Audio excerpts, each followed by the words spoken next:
All right, we're with the Detroit Lions now.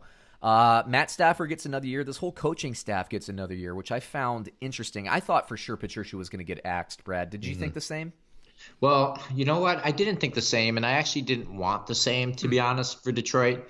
And not because I'm a Green Bay fan, but I don't think it's a good idea when you get caught in the same situation that Cleveland's been in, Yeah. where you start firing these people after a year or 2 years, and it's like that doesn't work next, that doesn't work next. Like, Yeah, right. I think it could be a good idea to give a system, a regime, like some time to figure it out, man. Like Yeah. just to learn themselves and learn the team and find players that work for them. Yeah, and let me say, I don't necessarily.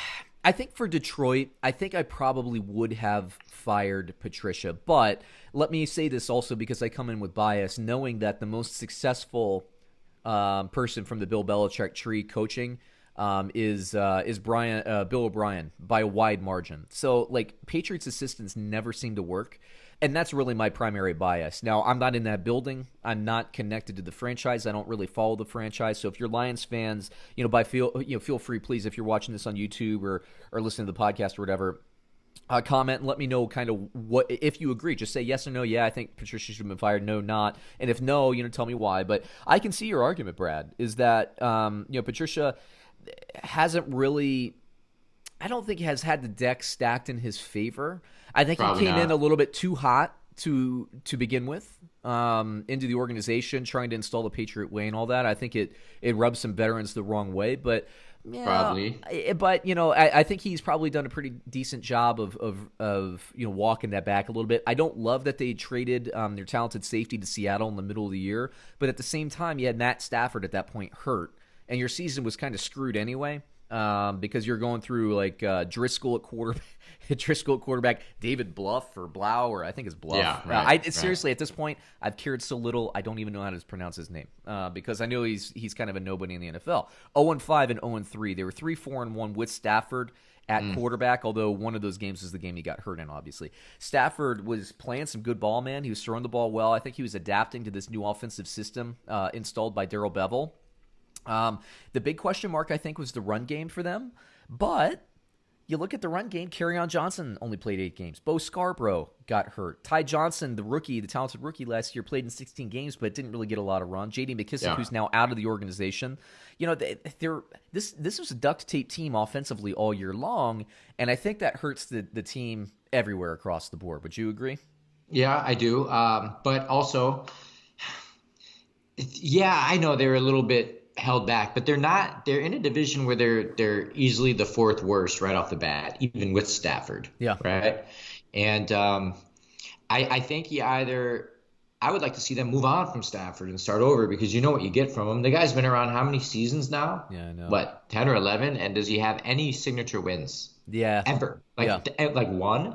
Yeah.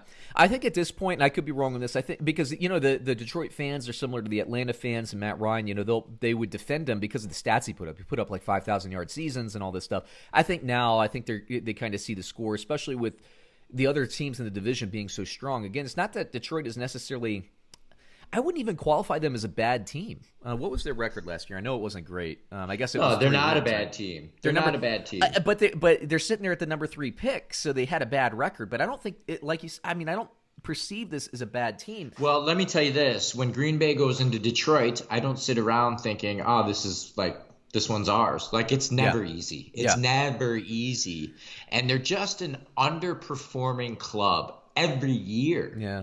And I don't know why. I'm sure a lot of factors go involved, but I think that in order to reverse that culture, I think it's a good idea for them to keep one guy, and this guy learns his team, builds his own team, and that may take 5 or 6 years. Maybe that's a long time. I get it. But hey, what was that? Oh gosh, the name's escaping me. I apologize. The Pittsburgh Steelers, Knoll, right? Is it Chuck Knoll? Yeah. He I think had a bad first 5 years and built the program, and they ended up being a dynasty. So there is definitely some good karma, I guess, when you keep a coaching around, and you don't want to, like you said, you don't want to be the Cleveland Browns. And I lived this as a Redskins fan back in the day with Dan Snyder. He was so volatile as an owner. He would always keep the worst GM he could possibly find, but fire the coaches. Like, that was the problem. It took him 20 plus years to now say, you know what, let me just let the coach run the franchise. He did it for 1 year with Marty Schottenheimer. They went 8-3 in their last 11 games, or maybe 5-3 in their last 8 or something like that. And it was 8-3 in their last 11 games. Marty Schottenheimer did that 1 year in Washington. And he's like, oh, no, I don't want a coach to be the GM. Fired him, and then the franchise has been pure garbage since then, which is why I don't really follow them anymore, because Dan Snyder has stolen my joy as a fan. But I'm a fan of the NFL now, as our podcast knows. So, but yeah, I mean, I get it, man. I get it. And then especially with Stafford going out, and he looked like Bevel. I do like that they kept the coaching staff together to give Bevel and Patricia another solid shot together with a healthy Stafford. Yeah. Because that was an unknown entity last year. But geez, with this guy, Stafford, man. I mean, come on. What's he going to do for you? You know, what is he possibly going to do? Yeah, but you and I disagree on this too, because like I say Stafford and Kirk Cousins are about the same quarterback. Kirk Cousins beat the New Orleans Saints in the playoffs last year. I mean, I don't think he's a Super Bowl winning quarterback realistically, but we just played the Tom Brady game on this podcast, and even now with Tom Brady, we still think Tom Brady. I mean, it's a high burden for us, you know, to get there. Stafford could very easily be a top 10 quarterback, and we'd be hot and cold on him. And maybe that's another game we play at some point, is who would you rather with Matt Stafford? Sure. Yeah. Well, that would be a fun game. I like that game. I agree with you, but I don't think it's as easy as like, hey, you know, move on from Matt Stafford, because, you know, he's not the quarterback that can win you Super Bowl. I think the problem with Stafford is he's not that guy. I think you and I agree on that, but he carries a high salary.